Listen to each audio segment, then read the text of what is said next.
My name is Miller Files. I have worked enough cases to know that the most dangerous crimes do not always begin with a weapon. Sometimes they begin with a story told so smoothly, so consistently, and so emotionally that the people who hear it stop asking questions. They stop asking because questions feel cruel, and cruelty is the last thing most decent people want to be accused of. I first heard the names Gypsy Rose and Blanchard the way most people did, through a wave of confusion and dread. A woman was found dead in her own bed in Springfield, Missouri. Her daughter, known to the community as a severely ill young woman, appeared to be missing. The neighborhood did what neighborhoods do when they fear the worst. They worried, they prayed, they posted, they shared. They asked if anyone had seen a wheelchair, a fragile figure, a sick child trapped inside an adult body. In the early hours of a case like this, the public tends to build a narrative before investigators have a chance to build evidence. The public narrative is always simpler. A sick daughter has been taken. A devoted mother has been murdered. A monster is out there. It is clean, it is frightening, and it demands action. But clean stories make me uneasy. Real life does not move in straight lines. Real suffering is not always photogenic, and real evil, when it wants to survive, often hides behind something the world refuses to doubt. Before we talk about death, you need to understand the house. It was not a mansion. It was not the kind of place people expect a headline case to come from. It was ordinary on the outside, the sort of small home you might drive past without remembering. What made it different was not the paint or the lawn. It was the meaning the town attached to it. That house was framed as a gift, a symbol of kindness, a reward for a mother who had supposedly fought an endless war against her child's failing body. Inside that meaning, Blanchard was not just a parent. She was a caretaker, a guardian, a martyr. The kind of person charities celebrate, the kind of person neighbors defend instinctively. If you questioned DD, you were not questioning a woman. You were questioning the idea that goodness still exists. And that is why questioning never gained traction. DD had built a world around her daughter's illness. It was a world of appointments, medications, devices, and medical language that sounded precise enough to discourage further inquiry. When a person speaks in clinical terms, people assume there must be clinical truth behind it. When a person lists diagnoses, people assume those diagnoses were earned through tests, specialists, and hard evidence. Most people do not know how easy it can be to shape perception when records are scattered, providers change, and the patient rarely speaks alone. Gypsy was the center of that world. In public, she was presented as frail. She was presented as younger than she was. She was presented as someone who could not walk, could not eat normally, could not live without constant protection. Photographs showed her in a wheelchair, smiling gently, eyes wide, as if her entire life had been reduced to bravery in the face of pain. And DD was always right there, hand on the chair, hand on the shoulder, hand on the story. When I look at pictures now, I do not only see a child, I see a performance. Not from Gypsy at first, from the adults around her, from the community that learned the right expressions to say and the right feelings to feel, from a system that rewards visible suffering with attention and support, because visible suffering is easier to understand than invisible coercion. That is the first truth of this case. Coercion can be dressed as care. The second truth is harder. If a child is raised inside a story long enough, that child begins to believe there is no identity outside it. A normal teenager learns rebellion in small doses. They argue, they storm off, They test boundaries, and they return. But what happens when there are no safe boundaries to test and no safe place to return to? What happens when every attempt to separate is framed as dangerous, sinful, or fatal? That question followed me as I started reading the pieces of the Blanchard story. I learned what the town believed. I learned what hospitals believed. I learned what charities believed. Everyone believed the same thing because Dee Dee had made the same thing easy to believe. The pattern in these situations is not a single lie. It is an ecosystem of small claims that reinforce each other, a symptom described with confidence, a medication mentioned casually, a device displayed publicly, a fundraiser posted online, a heartfelt thank you, a local news feature that repeats the narrative without the time or resources to verify it. Each element by itself seems harmless. Together, they form a shield, and shields do more than protect a person from danger. They protect a person from accountability. Gypsy's voice, when it existed at all, existed through Dee Dee. It is one of the most important details in any suspected medical abuse case.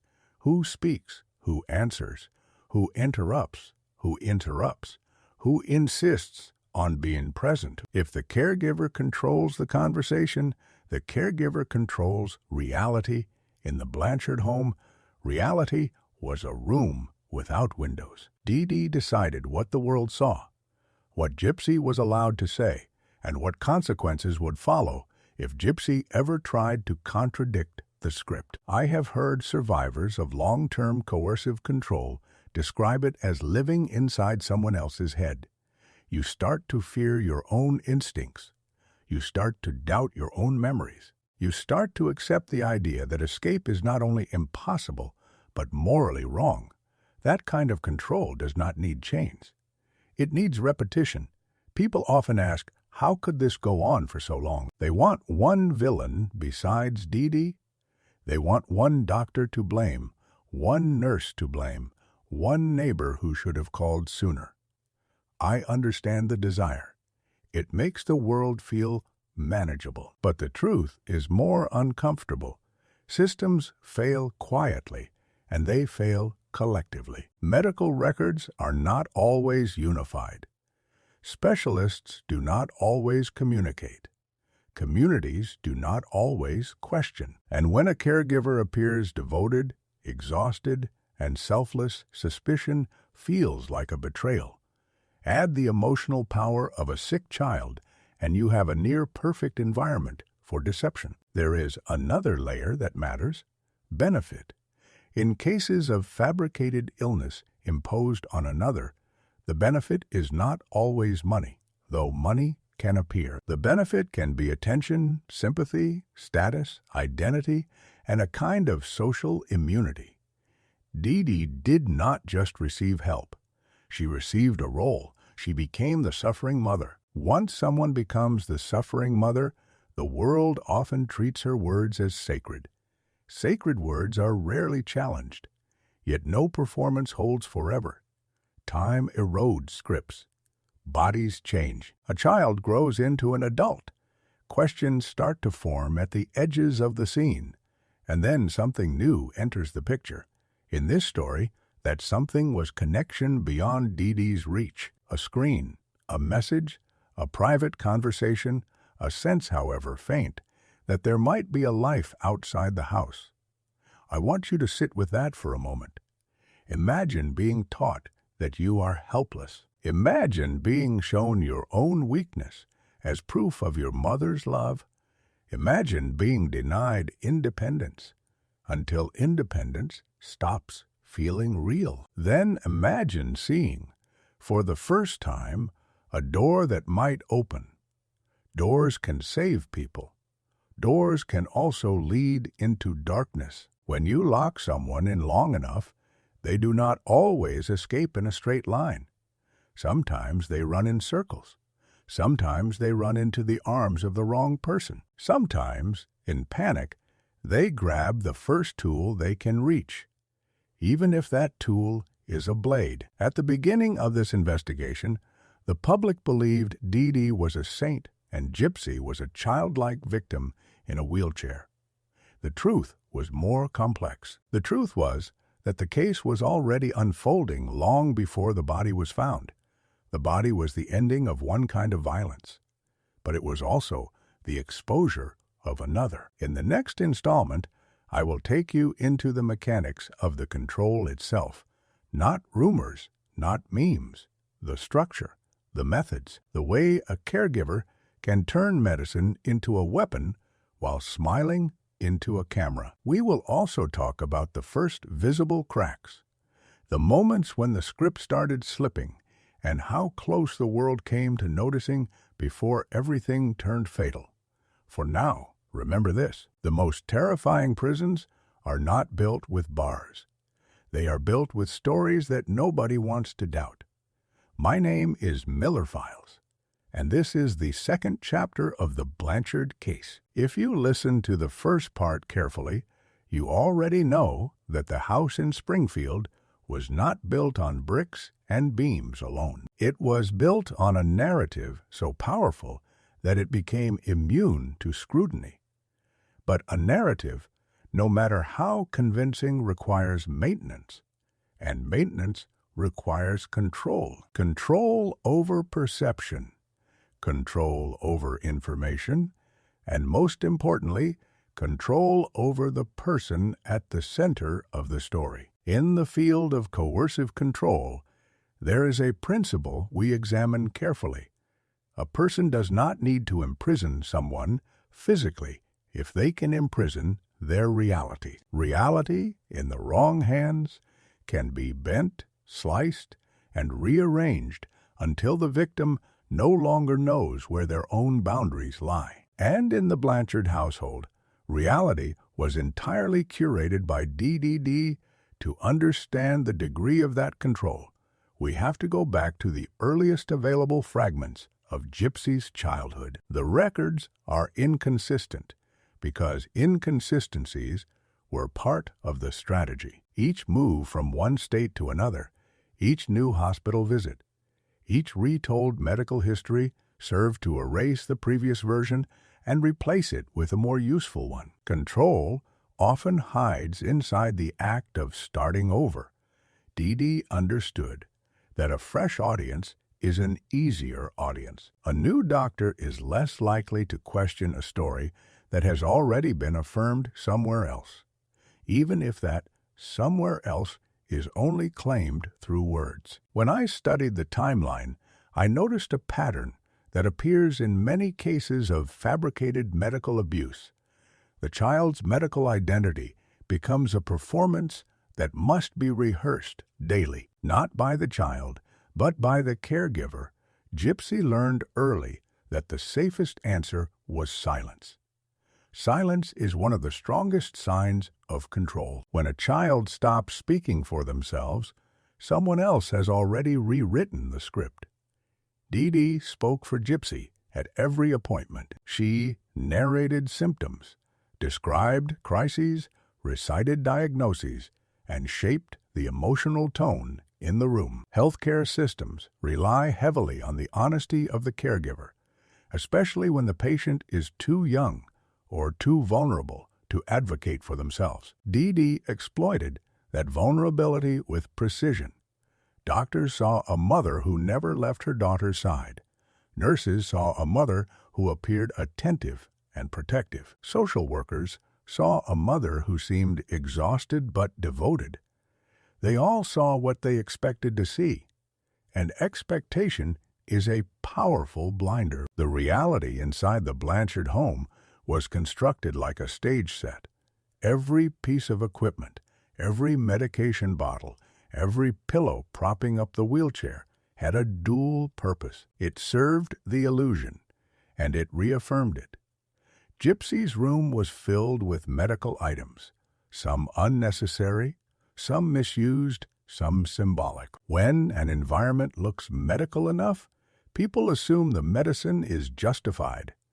This is how Dee Dee transformed her home into a theatrical clinic. Control also came through infantilization. Gypsy's age was manipulated as easily as her diagnoses. Dee Dee repeatedly represented her as younger, keeping her in clothing, hairstyles, and behaviors associated with childhood. Age manipulation serves a strategic purpose in coercive control. A childlike person is easier to dominate, easier to isolate, and easier to present as helpless. The younger Gypsy appeared, the more sympathy Dee Dee received, and the less likely anyone was to suspect deception. But the most chilling layer of control was psychological. Dee Dee cultivated dependence with the subtlety of a seasoned manipulator. She blurred the lines between care and threat, between affection and punishment. Gypsy was taught that doctors were dangerous without Dee Dee, that the outside world was full of people who would hurt her, that she would die without constant protection. When a caregiver becomes both the cause of fear and the only escape from fear, the victim becomes bound to them in a loop that feels unbreakable. Fear was only one tool. Guilt was another. Many survivors of similar abuse describe being told that their suffering is a burden, that they should be grateful, that they would have nothing without the caregiver.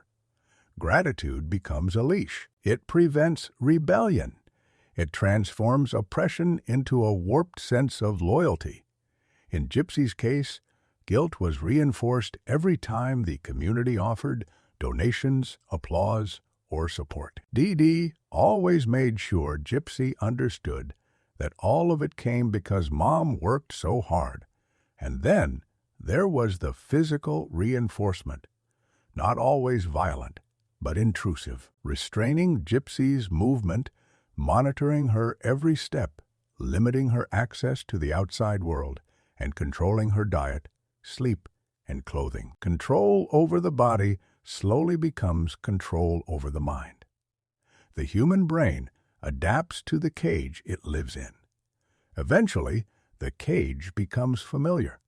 Sometimes it even becomes comforting. But despite the layers of control, reality has a way of leaking through the smallest cracks.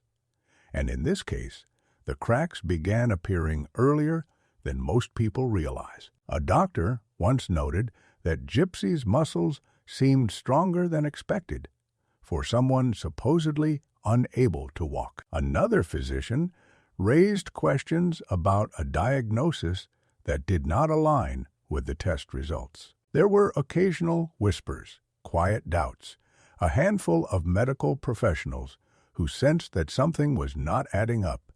Yet none of the doubts crystallized into action. The system was so fragmented that no one had the full picture. Each doubt lived and died inside its own file, never connecting to the larger truth. There were also small acts of resistance from Gypsy. Nothing dramatic, nothing loud. A question asked too softly, a glance that lingered too long, a moment where she stood when she thought no one was looking.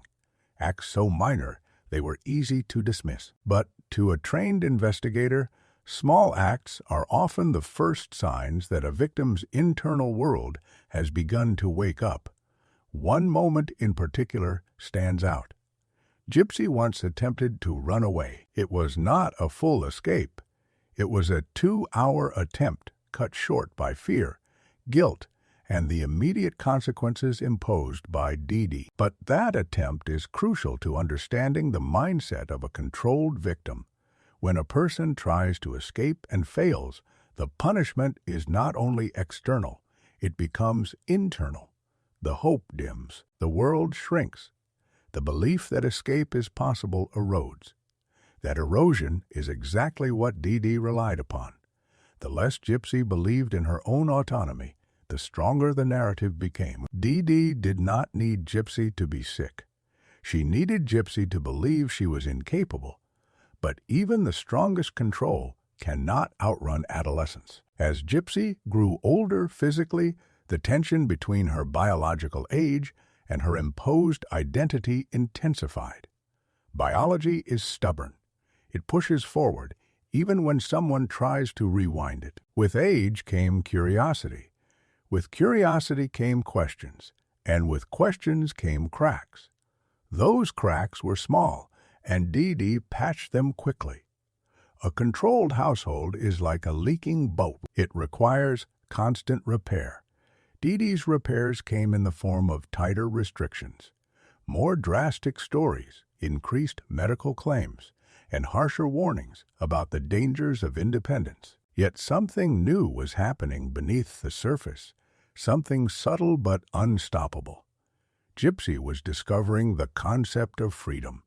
Not the reality of it, but the idea. Ideas are dangerous. Ideas grow in silence. Ideas survive punishment. And once the idea of freedom forms, it becomes impossible to completely erase.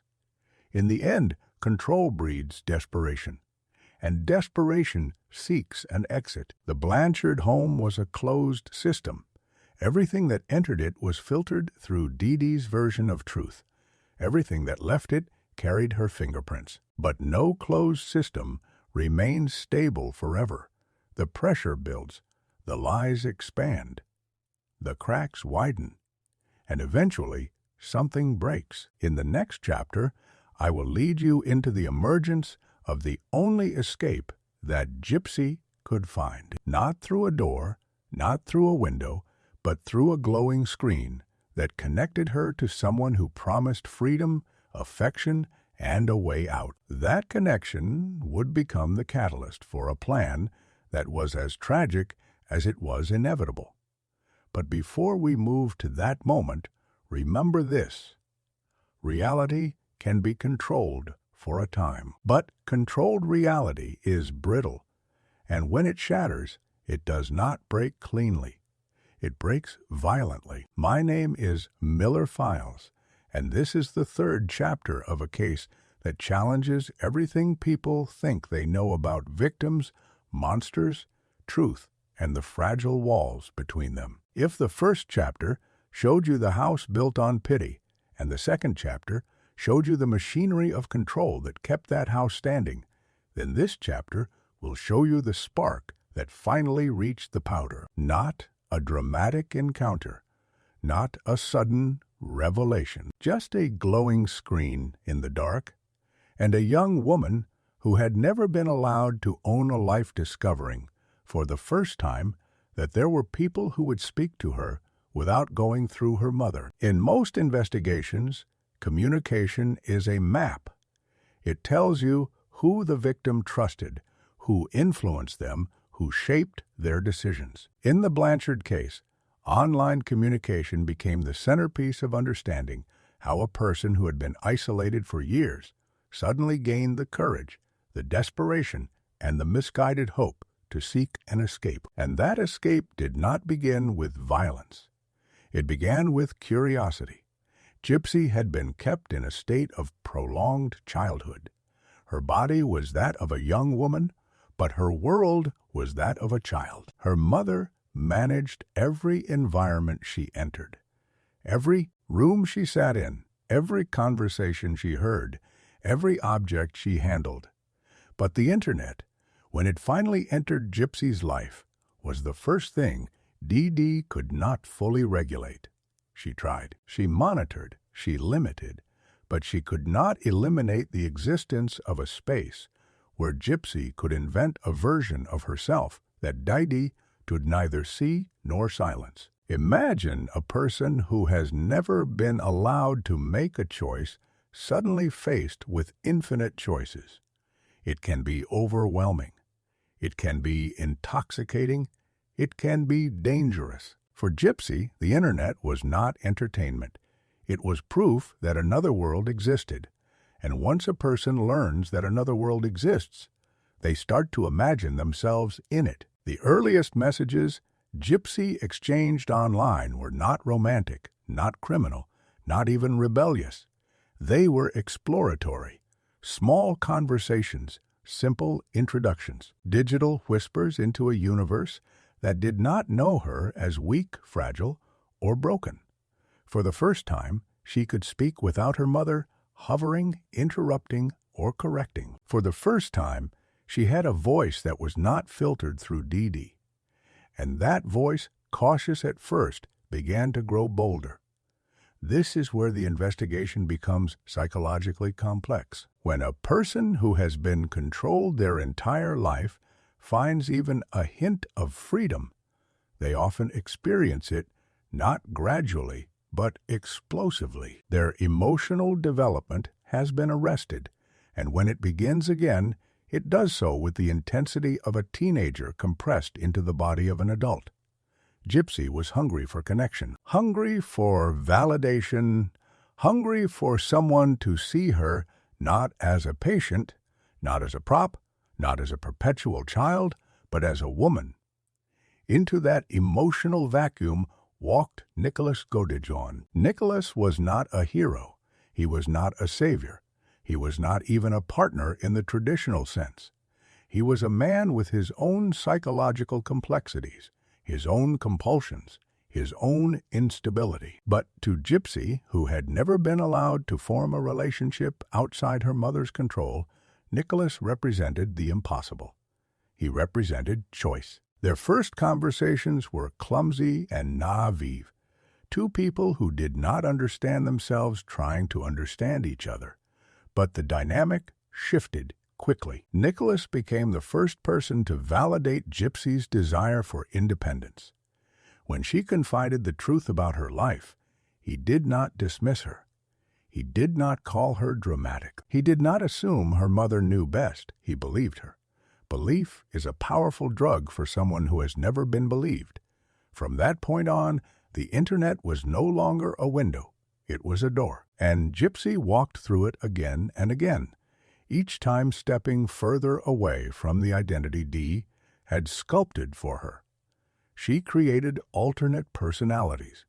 She experimented with self-expression. She engaged in conversations that would have been unthinkable in the Blanchard home.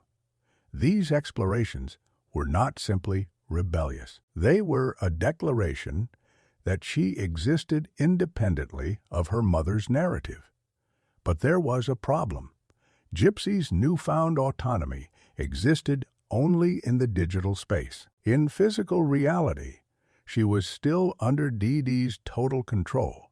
The contrast between her online freedom and her offline imprisonment became unbearable. Freedom tasted real, but only when a screen was in front of her. The screen became her oxygen. Turning it off meant suffocating. When people ask how Gypsy fell so deeply into Nicholas's influence, they forget that influence grows fastest in isolation. Nicholas was not competing with other relationships, other opinions, or other emotional anchors. He was the only person Gypsy had ever trusted with her true story. That level of isolation can turn even a flawed relationship into a lifeline. What happened next is what happens in many cases involving controlled victims. The private fantasy of escape slowly turned into the plan for escape. Not because Gypsy was malicious, not because she wanted violence, but because she believed, in the limited framework she had grown up in, that no one would ever help her. Every authority figure she had met had failed to protect her. Every doctor had reinforced her mother's claims. Every adult had treated Dee as the hero. The idea of going to police was not just unthinkable, it was impossible. She had been taught that the world would never believe her. Nicholas, with his lack of boundaries and his unstable thinking, offered what seemed like the only path forward. He told her he would save her. He told her they could live together. He told her she could be free. And for someone who had never had a choice, even an unhealthy choice felt like liberation. But liberation without perspective becomes a weapon. The more Gypsy and Nicholas talked, the more they convinced themselves that the only way out was to remove Dee from the equation entirely. In their conversations, you can see the shift from fear to hope, from hope to desperation, and from desperation to justification. Gypsy did not want her mother dead. She wanted herself alive. In her mind, those two desires became the same thing. This is the heartbreaking part of the investigation. It is the moment when you see a victim begin to blur into a participant, not because they suddenly become violent, but because they cannot imagine a world in which their suffering is acknowledged without an extreme act.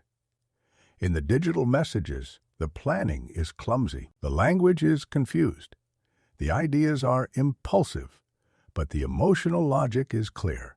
Gypsy believed that no one would save her except the person who promised to love her. And Nicholas believed that violence was the proof of that love. The door on the screen had opened wide, but the path it revealed was not a path toward freedom. It was a tunnel leading toward a night that would end in blood. In the next chapter, I will walk you through that night. Not the sensationalized version, not the dramatized reenactments, but the sequence of decisions that led a controlled victim and an unstable accomplice into an act that changed both of their lives forever. You will hear what they planned, where the plan faltered, how fear and fantasy collided, and what truly happened in the hours when the story Dee Dee spent years constructing finally shattered.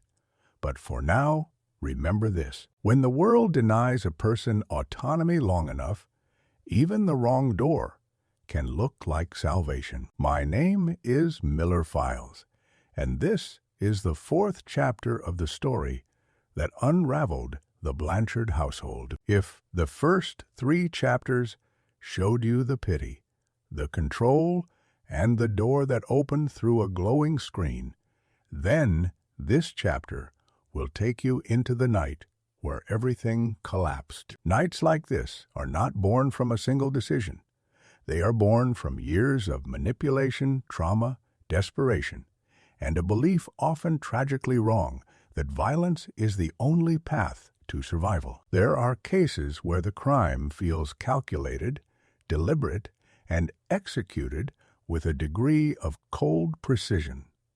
This was not one of them. The crime at the center of the Blanchard story was clumsy, emotional, disorganized, and drenched in fear. It was the act of 2 people who did not understand consequence, did not understand themselves, and did not understand the storm they were walking into. It was the night the script D.D. had written for years finally shattered, not in a quiet whisper, but in a scream neither of them could take back. To understand the night of the murder, we must return to the weeks leading up to it. Gypsy and Nicholas had spent countless hours online, creating fantasies of escape, fantasies of love, fantasies of becoming different people with different lives. In these fantasies, violence became a symbol of commitment. Nicholas believed that killing Dee Dee was his duty as the protector. Gypsy believed that killing Dee Dee was the only way to live freely. Both beliefs were shaped in a vacuum, in secrecy, without any grounding in real-world ethics or support systems. Their world had shrunk to the size of a screen, and within that world, extreme ideas seemed rational. The plan they formed was as fragile as their emotional states. Gypsy would let Nicholas into the house while Dee Dee slept. Nicholas would carry out the act. Gypsy would hide in the bathroom, covering her ears, so she would not hear. Then they would run. Run where? Run how, with what resources they hardly knew. Their escape plan was not a plan at all. It was a hope wrapped in chaos. In cases like this, there is always a moment where the plan could have changed. A hesitation, a pause, a breath. On the night Nicholas arrived in Springfield, the air itself felt heavy with possibility. Gypsy could have backed out. Nicholas could have walked away.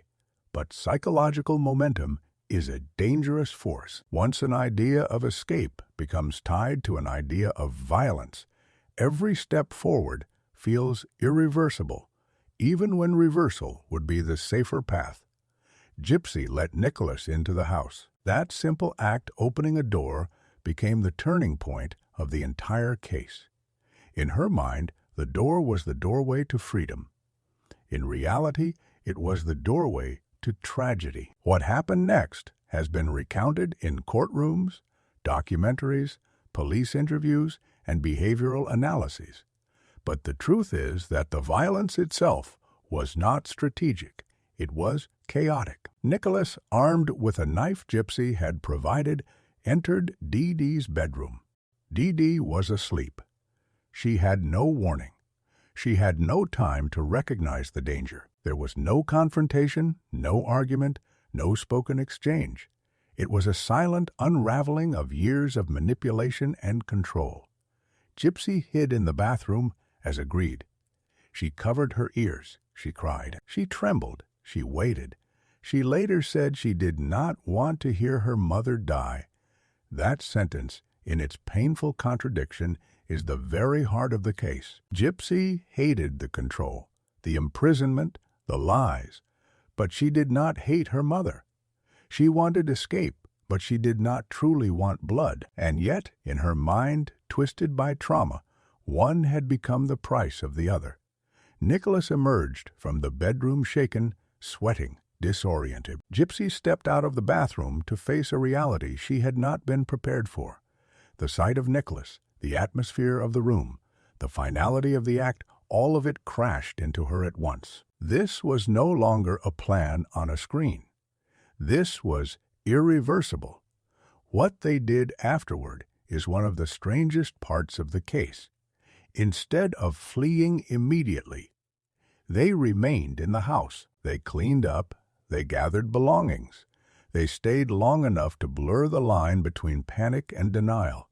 Their behavior after the act was inconsistent, sporadic, and void of strategy. It reflected the minds of two people who had crossed a line they did not truly understand. When they finally left, the crime scene remained behind like the final crack in Dee Dee's carefully constructed world. The woman who had controlled every narrative, every detail, every perception was suddenly a silent figure in a dark room, her story carved open by the very daughter she had tried to possess completely. But the aftermath was not freedom.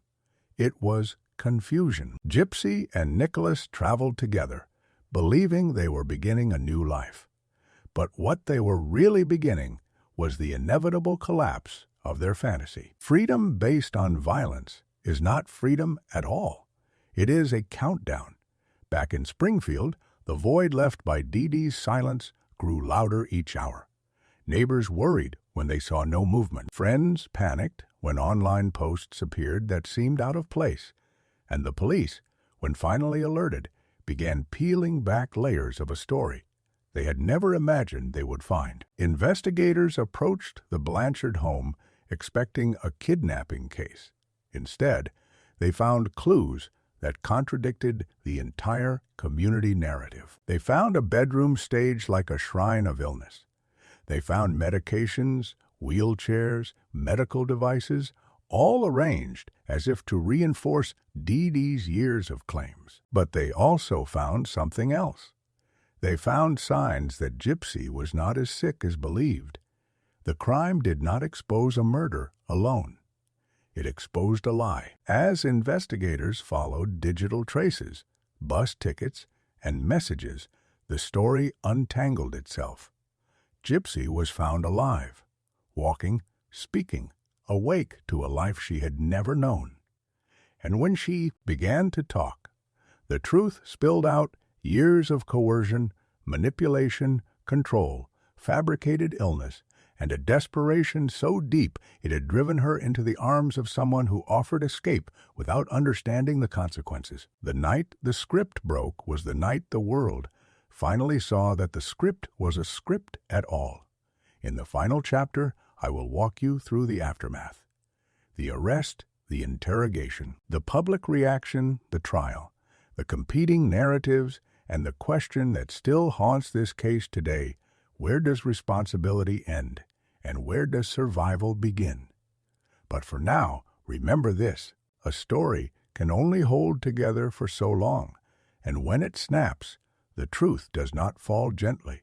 It crashes down. My name is Miller Files, and this is the final chapter of a story that forced an entire country to confront the uncomfortable space between victimhood and responsibility. If the first 4 chapters revealed the pity, the control, the forbidden door, and the night everything collapsed, then this chapter reveals what came after. Trials do not always happen in courtrooms. Some happen in public squares, on television screens, across comment sections, and in the quiet corners of people's minds, where judgment forms long before evidence does. When the police found Gypsy Rose alive, walking, speaking, and free of every illness she had been associated with, the world did not know what to feel. Shock, confusion, betrayal, pity, anger. It was all there, swirling together like a storm without direction. A community that had built its identity around supporting a suffering child suddenly realized they had supported a lie. And a country that had once celebrated Dee Dee as a devoted mother now had to grapple with the truth that she had constructed an empire of fabricated illness, manipulation, and psychological imprisonment. The arrest of Gypsy and Nicholas brought the case into sharper focus. It forced investigators, lawyers, and the public to confront a simple but heartbreaking question. What do you do when a victim commits a crime to escape another crime? The law is not built for questions like that. The law wants clean categories: guilty or not guilty, victim or perpetrator. But this case lived in the gray, and the gray is where justice often struggles the most. During interrogation, Gypsy told her story with a soft voice and a trembling certainty. She explained years of control, years of deception, years of being told she was sick, fragile, incapable, and doomed without her mother. She explained that she believed no one would ever believe her if she asked for help. And she was right. Every authority in her life had failed her. Every system had treated Dee Dee as a hero. Every adult had praised the performance. Her confession did not sound like the confession of a cold-blooded planner. It sounded like the confession of someone who had been living inside a cage so long that she no longer recognized the difference between survival and violence. Nicholas's confession, on the other hand, was disturbing for different reasons. His worldview was distorted, shaped by obsession, fantasy, and a sense of purpose twisted into something dark. He believed he had done what he was supposed to do. He believed he had saved Gypsy. He believed the act of killing was proof of love. His mind could not grasp the enormity of what had happened or the weight of the life he had taken. As the legal system moved forward, the cases were separated. Nicholas would face a murder charge. Gypsy would face a lesser charge, but still one connected to orchestrating the act. Prosecutors, though aware of her trauma, also had to acknowledge that a life had been taken. They had to balance compassion with the obligation to uphold the law. Their decision was not easy, but justice rarely is. Inside the courthouse, the atmosphere was thick with paradox. Gypsy, once seen as a helpless child, now stood as an adult defendant. The world that once mourned her suffering now debated her guilt. Reporters filled the hallways. Cameras waited outside. Every expression on Gypsy's face was dissected, analyzed, judged, as if the public needed to decide whether she had suffered enough to justify what she had done. In the end, Gypsy accepted a plea agreement, 10 years in prison, 10 years that reflected her complicity but also acknowledged her victimhood. It was a sentence that divided the public. Some believed it was too harsh for someone who had endured so much abuse. Others believed it was too lenient for someone who had helped end a life. But the law is not crafted to satisfy public emotion. It is crafted to create boundaries, and this boundary fragile as it was reflected the complexity of the case. Nicholas faced the full weight of the law. His trial revealed the depth of his instability, the intensity of his obsession, and the lack of judgment that fueled his actions. The jury found him guilty of first-degree murder. He was sentenced to life in prison without the possibility of parole. His punishment reflected his role as the person who carried out the act, the person whose hands committed the irreversible. But outside the courtroom is where the second trial took place. The public tried to decide who Gypsy was: a murderer, a victim, a survivor, a symbol, a warning. Her name became a cultural debate. Documentaries were made. Interviews were broadcast. Psychology experts weighed in. Lawyers explained the nuances. Comment sections erupted with arguments. And the question at the heart of it all never went away. How do you judge someone who was never allowed to become themselves? When Gypsy was eventually released from prison, she stepped into a world that had already formed an identity for her. Some people embraced her as a survivor. Some condemned her as a criminal. Some viewed her with caution, unsure how to reconcile the duality of her life. But Gypsy, for the first time, began living as a person who had the right to define herself. In interviews, she said something that stayed with me. She said that prison, in some ways, gave her more freedom than home ever did. Behind bars, she was allowed to walk, allowed to speak, allowed to eat, allowed to decide small things that had always been denied to her. That sentence reveals the tragedy of the entire case. A young woman found more autonomy in incarceration than in the house where she was supposed to be cared for. That is the true crime of the Blanchard story. Not the night of violence, but the years of slow, quiet harm that led to it. Harm that went unnoticed, unchecked, unchallenged. In my career, I have learned that society is often eager to label the final act, but hesitant to examine the acts that lead up to it. People want to say, Gypsy killed her mother. Fewer people want to say her mother slowly killed the life she was meant to live. And even fewer want to admit that a system built to protect failed to do so at every step. As I close this final chapter, I leave you with the question that still haunts me, the question no verdict can answer, the question every viewer, every investigator, every judge, and every citizen must face in cases like this. When a person commits a crime to escape a crime, where does justice begin? And where does mercy belong? The Blanchard case does not give us a clean answer. It gives us a mirror. Each of us must decide what we see in it. My name is Miller Files, and this has been the story of a house built on lies, a child trapped in a performance, a mother consumed by deception, and a desperate act that forced the world to confront the cost of ignoring the quiet suffering happening behind closed doors. Some prisons are made of steel, others are made of stories, and sometimes breaking free from one means being judged inside the other.